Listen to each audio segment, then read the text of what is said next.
வணக்கம் டாக்டர். ம். நான் ஒரு கட்சிக்காரங்க டாக்டர். நீங்க யாரா வேணா எடுத்துட்டு போங்க. எதுக்கு வந்துக்கிறீங்க?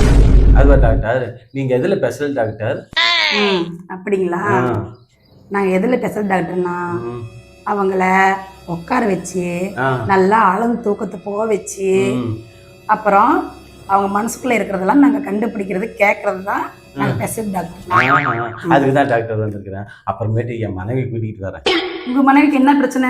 அவளுக்கு ஒரு பிரச்சனை இல்லை டாக்டர். அப்புறம் எது கூட்டிட்டு வரீங்க? அதுவோ டாக்டர், ஊர்ல எல்லாம் லேடிஸ் எல்லாம் விஜய் பிடிக்கும், விஜய் அண்ணன் பிடிக்கும், விஜய் அப்பா மாதிரி அண்ணன் மாதிரின்னு சொல்லிக்கிட்டே இருக்கிறாங்க. எனக்கும் என் மனசுலயும் ஒரு ஓடிக்கிட்டே இருக்குது. என் மனைவிட்ட போய் நான் கேட்டேன், உனக்கு விஜய்னா ரொம்ப பிடிக்குமான்னு கேட்டேன். அதுக்கு எனக்கு பிடிக்காதுன்னு சொல்லிட்டேன். பிடிக்காதுன்னு சொல்லிட்டேன். அப்புறம் என்ன? டேய், என்னடா டயலாக் இது? எவன் எழுதி கொடுத்தானே அது இப்படி பேசிட்டு போறான்? அப்புறம் என்ன பிரச்சனை அதுக்கப்புறம்?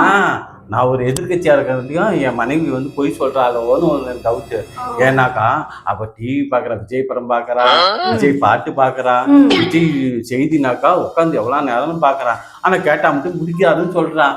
அதுக்குதான் டவுட்டுக்கு உங்ககிட்ட கூட்டிகிட்டு ஆழ்ந்த தூக்கத்துல தூங்க வச்சு அவன் மனசுக்குள்ளார என்ன இருக்குதுன்னு கேட்கணும்.